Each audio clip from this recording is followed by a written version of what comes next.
Hello everyone, welcome back to some Call of Duty DFS Slate breakdown for January the 28th. Should be a relatively interesting one. I think this slate is not looking too good off the bat. Most of these games are a little bit one-sided. We could see 3 games over the minus 200 mark, so we're looking at 3 relatively one-sided matchups, but that doesn't scare me away too much. I think there's going to be a few interesting spots to target, so we'll go ahead and get started anyway. So first series up is Toronto versus LAG. Toronto minus 200, Los Angeles Guerrillas plus 144. LAG coming off the back of getting reverse swept versus FaZe. This was a pretty disappointing series. I guess I kind of forgot to recap a little bit yesterday, so we'll quickly do that. Sorry, getting a little ahead of myself.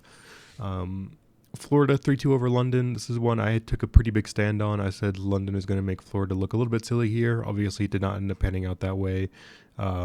Pretty disappointing. They shouldn't even have won this first map even, so you could definitely argue that Florida was the significantly better team here. This is something I did kind of foresee. I mean, it was the 2 bottom teams. I just figured London was looking a little bit better. You know, it is what it is. I was just kind of dead wrong on this one. There's really no other way to chop it up. New York got the 3-0 over London or Vegas. They actually did look relatively solid in the starting hardpoint, but obviously they didn't even win the Search and Destroy even. And then the 3-0 in the control. This was a pretty embarrassing control from London or from Vegas. Yeah, I mean, there's really not much to talk about. This was a very one-sided odds-wise. I didn't expect anything different. Obviously ended up picking the wrong players. I left out Skies. My main lineup I ended up making was a 2-3. I ended up just leaving the third series out completely. I went with Asim, Scraps, Hydra, Kismet, Priesta, not Skies. So idea I guess wasn't too bad, but obviously things did not end up going our way. But this series kind of went exactly as expected. I did think that Vegas would win the Search and Destroy, but the 3-0 versus the 3-1 I don't think is too big of a difference here. Atlanta FaZe, this one was a little bit interesting. Obviously, LAG started out the series up 2-0. They ended up getting the reverse sweep. Largely catapulted by this Abizi 27-8 performance, KD of 3.38, the highest of the year so far. Then followed up by Celium 2.6, and then obviously round 11, map 5 ended up slightly going over to the FaZe side. Honestly, a pretty decent performance from both teams. This was a pretty fun series to watch, although my lineups were already dead by this point, but it was definitely interesting. That's kind of just the difference that you get from these great players. This obviously Celium performance, and then this map 3 BZ performance. The combination of those was just crazy to watch. So that's something to keep in mind going forward, I guess, is just kind of keeping an eye out for that kind of thing. But these things happen, so we move on. Poor performance yesterday, but we'll continue. Like I was getting to, I guess, a little bit earlier, LAG versus Toronto to start off the day. Pretty interesting one. I'm honestly excited for this one. I think this is going to be a relatively close matchup. I'm honestly a little bit surprised by the odds in this one. I mean, it does definitely make sense. I do think it's relatively fair. I'm just a little bit surprised by how favored Toronto is. I feel like this would be a little bit closer in the odds, but all things considered, I don't think it's that crazy by any stretch. So obviously the thing we're going to focus on here are the respawn game modes, as we typically do. The hard points are actually relatively close, minus 120 for both of the hard points in the Toronto favor. The control is heavily favored towards Toronto, as we could tell. Toronto 4-0 in control, LAG 0-3. I think they obviously got smoked by FaZe today, so LAG continues their very strong hardpoint performances. They went 1-1 today, so that takes them up to 7-1. Their control is 0-4. And then obviously Toronto has yet to play recently, but 4-2 in hardpoint, 4-0 in control. So this is going to be a pretty interesting one. I think this is going to be heavily dictated by pricing and that type of thing. This one's probably going to be one I want to get a little bit less exposure to. I think this is going to be a series where I'm probably going to, again, probably maximum have like one player from it, maybe zero. I'm not sure. We do look over at the Toronto side. Their control numbers are very strong. Obviously, their player numbers are going to be typically pretty strong, especially when we look at the trio there of Scrappy, Standy, and Insight. Obviously, Kleenex's numbers are a little bit low, but that's kind of the role he plays. It's not great for DFS, but good for the team. Obviously, the problem that lies with LAG is their hardpoint is so good, but their control is just not there. It's really hard to be inspired by either side in a matchup that the LAG is going to be in, because the odds of them winning all the respawns it just feels pretty low. I could definitely see a case where Toronto gets the 3-0. That's kind of the problem, I guess, that I have in this series is I don't see LAG getting the 3-0 or really winning it decisively, just because the only game mode that they've been very strong in is these hard points. They're 2-2 in Search and Destroy. I believe they split the Search and Destroys with FaZe. They went 2-2, but it was a decent performance from Search. So they're good in hardpoint. They're great in hardpoint. They're good in Search, but they're very bad in control. That recipe just makes it very tough to get behind them, and obviously that makes it tough to get behind on the other side as well. Obviously, again, as I was just kind of alluding to, you can definitely see a case where you look at the Toronto side and you could definitely see a 3-0 happen, because if the hard point is kind of close, 50-50, if the Search and Destroy is a little bit close, maybe 50-50, they have Toronto minus 155 here. So I think that's fair, a little bit sided towards Toronto. And I think Toronto is going to be pretty heavily favored in the control. So if they come out swinging, they get a solid map 1, they match it with that map 3, I could definitely see this ending 3-0 for Toronto. So that's kind of the caveat here. So although I do think the odds are a little bit wonky in this one, again, it's one where I'm not going to necessarily exit out, but I'm not going to love playing this series. I think it's probably, again, a situation where I'm probably going to end up having like 1, maybe 0 players from this series, but I think I am going to maybe try to get a Toronto player piece, just because if they do end up getting that 3-0, maybe things get pretty interesting. I'm definitely willing to look on the Toronto side, maybe how with pricing. We'll look at pricing right now. Toronto's they're pretty pricey. Obviously, LAG is wildly overpriced. I wonder if the team slot they have. No, team slot's priced normally. I don't know why the players are priced like this. Toronto's actually like relatively affordable, so if you did want to get to 2 of them, I think that's pretty fair. I don't think any of them are particularly overpriced. I think maybe Insight is a little bit overpriced. But I definitely think there's a case to be made if you wanted to mix 2 Toronto players in, just because that 3-0 potential is there.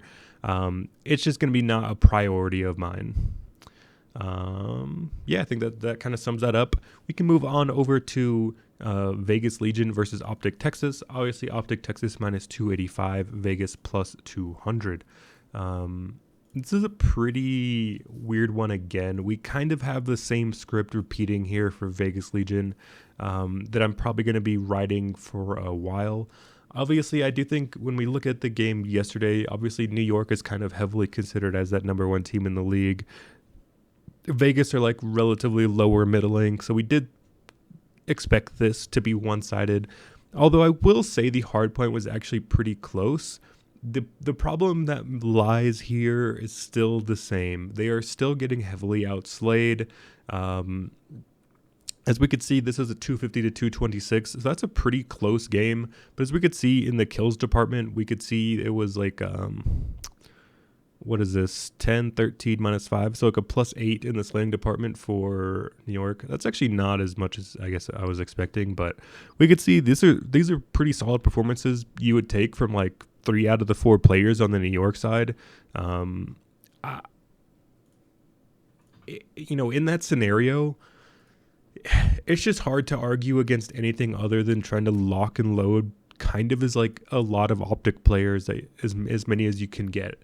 It's definitely a series I think you want a good part of when you do look at from the optic Texas side. Um, Obviously, Scump is not going to be playing. He is he is retired. Um, that does introduce Dashy back into that mix, who's obviously not been playing well, but there's still other options there, of course. It's just very hard for me to try and find any positive notes for Las Vegas here until they start showing some more signs of life, and also they just start doing a little bit more in these respawns. Although I was impressed with their performance yesterday, it's one map, and you can't argue with the numbers. They're 1-6 in hardpoint. There's 0-4 in control. They're 1-4 in search and destroy. Obviously, these numbers are not updated regarding today's games, which would be yesterday's, depending on when you're seeing this, the Friday.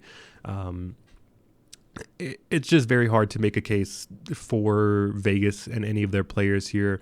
Obviously, if you did, it would be Temp. Yeah, I just can't get there. I just can't talk myself into it. I know I do love a good underdog. I'm probably a little bit too aggressive when it does come to the underdog sometimes, but even in this spot, I'm going to be continuing to ride the chalk, ride the wave. I do expect Optic to be the most owned team on the slate, and I do find it very hard to get away from that. I think the way that they're going to win the series probably is going to be in 4 as well. I could definitely, maybe they get the 3-0. They haven't been great in hardpoint either. That is the kind of caveat here, is they've been 3-3. If you compare that to their search and destroy and their control, it's not been as one-sided. So maybe Vegas does kind of spring an upset. I don't know. It's just uninspiring. I'm just gonna have to ride this optic chalk here, kind of no matter what, unfortunately. So we'll look at the players and check the pricing out. Obviously, we'll look at the players kind of grouped up at the end to make some final decisions. But when we look, we see Illy and Hook kind of be the big ones. Maybe some Shotzzy in there as well, but it'd definitely be that mix of Illy, Hook, and Shotzzy. As we can see, Dashy is super priced up at 10.8. Illy is just criminally underpriced at 6.8. He should be like 100% owned, I think, like legitimately. He's statistically been their best player, and he's priced at 6.8K on a gigantic favorite. So that's probably just an absolute kind of free square almost. If you wanted the ultimate leverage spot, if you wanted to leave off Illy, that would be the way to do it. But at this juncture, you pretty much kind of just have to go there, click Illy into your lineups kind of no matter what, and then go from there. But I think you could definitely make a case I would like to add a second Texas piece as well.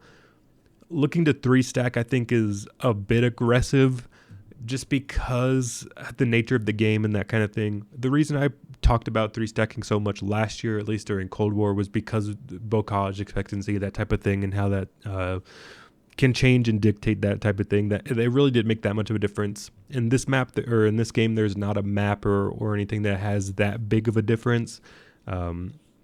So for that reason, I'm probably just still going to limit myself to those 2 optic pieces. I would still try to get Illy and Hook, maybe Illy and Shotzzy. If you wanted to get very different, look to go with Illy and Dashy. I don't think that's a terrible idea. It's just hard to get behind it when Dashy he's just not been putting up the numbers that we expect from him. So for that reason, he would be the one I would leave off. But again, I don't think it's necessarily something where there's a big gap there. I definitely would not be shocked to see if Dashy end up having a solid day, after kind of reacclimating with the team a little bit more. But yeah, I think if you wanted to get even, I think the difference, the way to get different here would theoretically be doing 2 optic pieces without Illy. But again, the price there you're looking at is a little bit weird. If you want to do like Shotzzy and Hook, I don't think the pricing there is that terrible. You definitely could do that. Obviously, Hook at 8-4 is reasonable. Shotzi at 11-2 is a bit pricey, but nonetheless, I think there's other options where you could make that work. Obviously, like Toronto, I feel like is a little bit underpriced. So, I don't know, pairing them up is probably a bit too expensive, but there's other options and other price points where if you wanted to get unique, leaving off Illy, playing the other Optic Texas members, I think is a decent idea. Although I don't think I'm going to be going that direction. I think Illy just feels like too much of a free square in the spot for me to ignore. Up next is Florida versus Boston. So this one is actually pretty interesting. I've seen some interesting stats on Boston, specifically their hardpoint stuff. Obviously, we saw Florida get the ball rolling yesterday with their Respawn game mode wins over London. But again, I think that's kind of the battle between the bottom two teams. I was honestly pretty surprised to see the odds the way they are here. Boston only minus 170. I feel like that's already moved from when I checked it earlier. I feel like when I first saw these odds, I remember Boston being like minus 150 or something. So I feel like it's already moving in that direction. And I agree with it. I do think, although Florida did beat London, I don't think that's any particularly great accomplishment. So I like that. I like going with Boston here. I just find it very hard to get behind Florida. Making the case for Florida is very much like making the case for Vegas. Their respawn game modes and their respawn ability has just been pretty tragic so far this split or this stage here.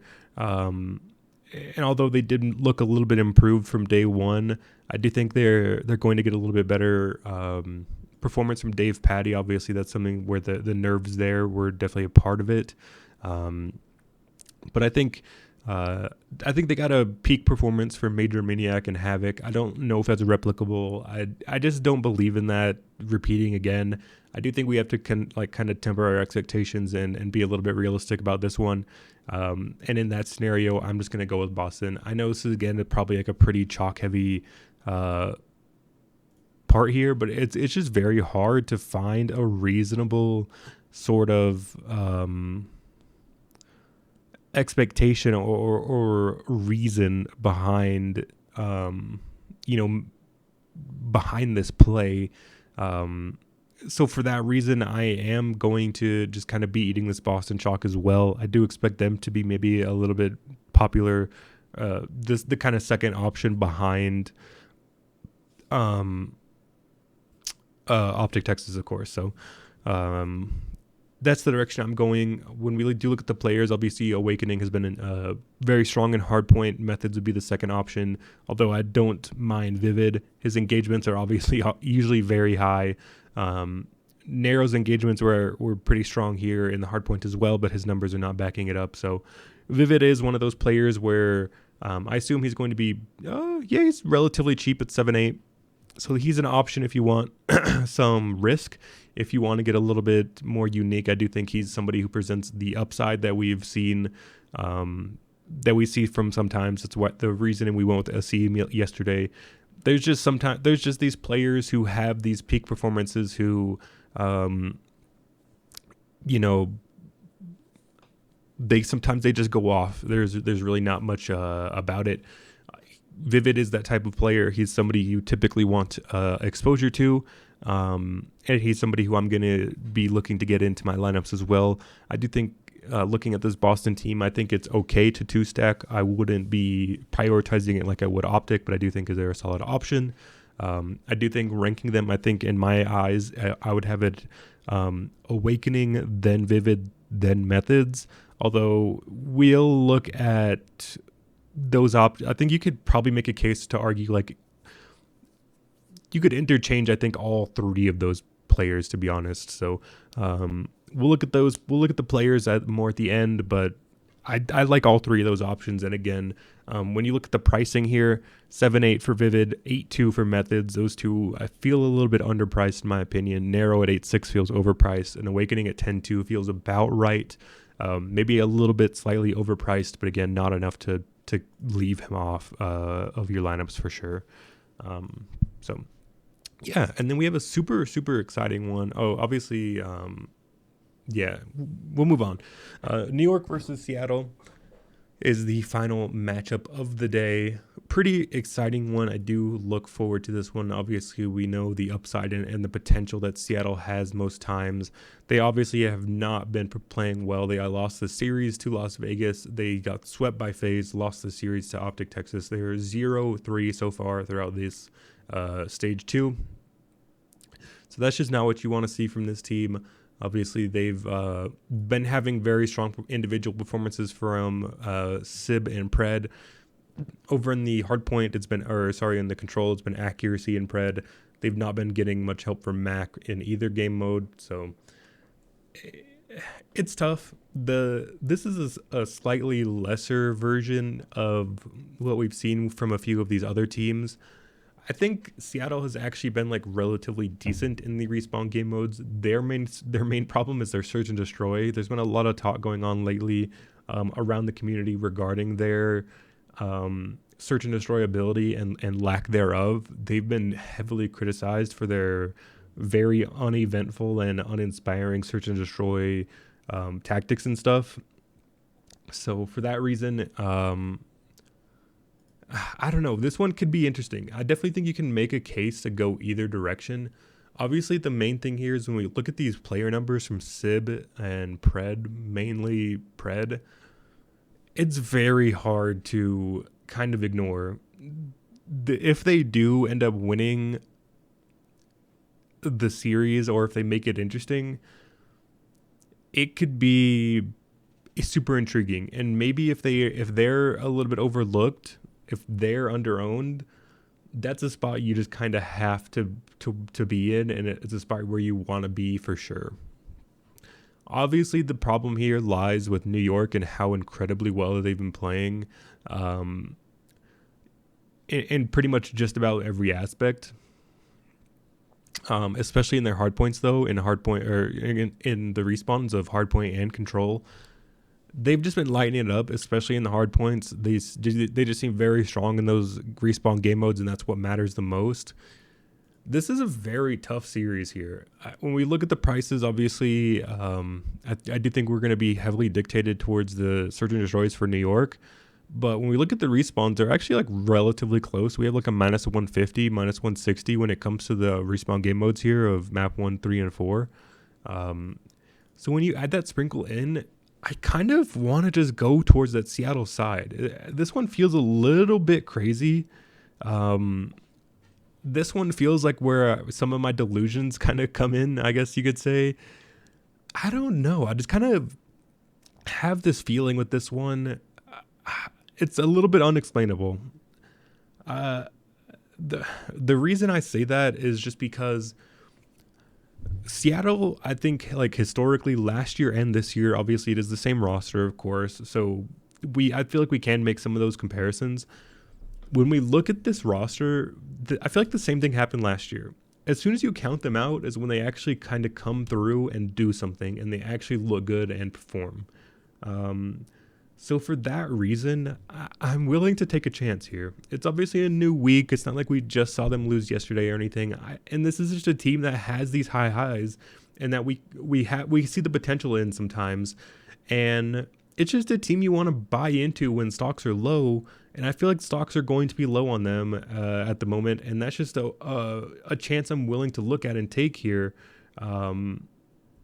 with the Seattle team. It does feel crazy. It does feel like that's kind of the only case here to be made. Because when you look at the teams, New York, I think, is without a doubt the number one team in the league right now. I mean, obviously, they did lose to FaZe yesterday, but their consistency has been much, much better. Obviously, especially in these respawn game modes, we see the 5-1 hardpoint, the 2-1 control. I just feel like they can make these control matches they can make these respawn game modes mixy enough. And obviously, we just seen the immense upside from these Sib and Pred. Like, how often, especially if you guys have been playing this Call of Duty DFS stuff, like, how often do you check and see that these, like, 5 to 10% underdog Seattle Surge players go out there and go crazy? You just see it a lot, and that's just a piece I want to buy in, and I feel like it's a profitable move to buy into Seattle Surge when they're kind of counted out. And that's just kind of all it comes down to here for me. Again, it's hard to make a logical case on like, oh, there's a discrepancy here or anything like that. There isn't that. This is just kind of mainly a raw gut feeling and a more of like a pivot as opposed to having a reasoning behind it. But especially when we look at these hard points, I feel like we saw New York falter a little bit yesterday versus Paris. They obviously, versus Vegas Legion now, I guess. They're formerly Paris Legion, but the Vegas Legion, obviously, I feel like their hard point didn't look stellar yesterday. I mean, they obviously ended up sweeping out that search and destroy in the control. They got the 3-0, but they didn't look great in the hard point. I don't know. I just have this feeling, and I'll just kind of ride with it. I don't want to spend too much of your guys' time just saying nothing. So that's going to be it for me. I'm going to go with Seattle here. I don't know. I want to give you guys reasonings and be kind of transparent with everything, but there isn't one. We have a team that's 0-3 so far this stage. They've not looked good. They've not been winning a lot, but against a team that's kind of considered the number one team in the league, I just feel like you have to buy in on Seattle when the stocks are low, and I feel like that's where we're at with these teams. Yeah, I think that'll be kind of it for at least kind of breaking down the series and stuff. We'll head over to the players. We'll go through the players. When it comes to pricing, I think we didn't go over pricing here, but everyone is pretty expensive in this series. If you wanted to go on either side, I think Priesta is like still getting really underpriced. Priesta has been playing very, very well for them lately. So he's definitely an underpriced piece you would like to get in. He doesn't feel quite as much of like a free square as like Illy does, but he's kind of like he would be number 2 on that idea of like best value for sure. But either way, we'll look at the group of everyone. I'm going to be looking at Toronto, Seattle, of course, Boston, and then I believe the last one we went over was Texas. So that's right. Toronto, Texas, Boston, Seattle. Yeah, those are the direction I want to go. Obviously, this is just breakingpoint.gg player stats. If you guys wanted to go look at, if you disagree with some of my player or team picks, you guys can obviously go add in whatever you'd like. But that's the way I'm going to go with it. I'm going to start with just kind of culling a little bit of these players that I'm not interested in, kind of right off the hop. Accuracy, I think, is going to be one where I'm not interested in. Yeah, I'm trying to think. Do I want Dashy? Probably not. Nero? Probably not. So this feels about kind of where I'm at with player pool. Let's look at like kills per 10 minutes. Well, obviously Scump is not playing anymore. So we do have Pred up there. His kill death ratio is obviously very solid, and his his kills per 10 are up there. So that means he's getting active. He's doing a lot of that stuff.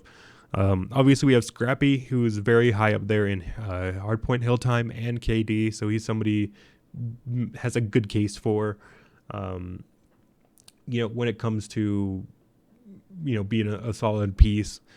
Insight, I don't particularly love him. I feel like he plays relatively slow, and he's not somebody I like to try to get to a lot. I don't know. You can have him in there. I personally don't love that though. Awakening, his KDs are pretty solid. Hail time's a little bit low. Action is a little bit low. Illy, again, he's just a little bit underpriced, especially when comparing him to everywhere else. Standy, hill time is pretty solid. KD is solid, definitely an option I like. His action is pretty low, which is definitely a problem, even like the lowest out of my player pool here at least. A little bit higher than Methods, but the same case I think is there for both of those guys. So I don't love that. I guess maybe as a tiebreaker, I would go with Scrappy, then Insight over Standy. I think maybe that's the direction I would go. Just looking at how low Standy's action is, I think you could make it a case that go Insight over Standy. I think that's fair. I think that's probably an update I'll do. But again, Vivid is somebody I'd like to mix in. just mix and match there. So yeah, I think that's gonna be it. I kind of went over the players a little bit, when we were going, game by game here. But I think obviously Illy underpriced. I like Hook. I like Shotzi. Dashi would be the one I'd leave off. But again, I don't think you'd be crazy for playing him. I think he'll probably be under-owned as well. Again, we just talked about Toronto. I do think it would be Scrappy, then Inside, then Standy, but I think all three of those guys are very fine. Kleenex is a risky piece. I don't love to go to. Boston, again, we kind of went over it. I do like Awakening.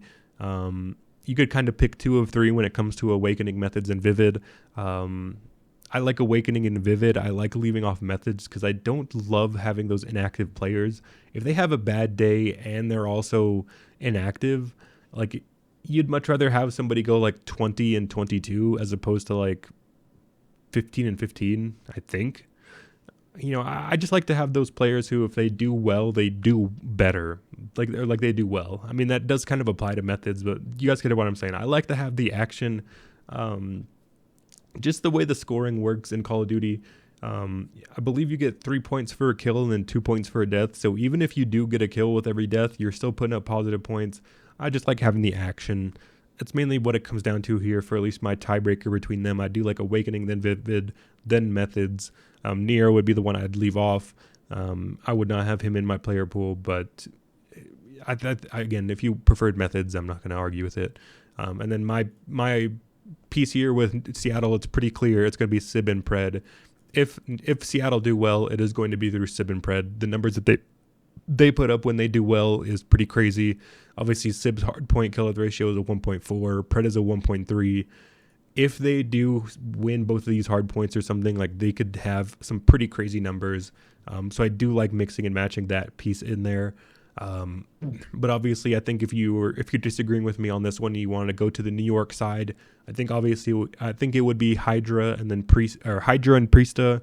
The reason I have them onto the same tier is just because Priesta is so cheap. I think he's still very underpriced. If you wanted to do like a cash game build, I do think it would definitely start with Illy and Priesta. If you wanted to do more of a cash game style build, it would be those two values for sure.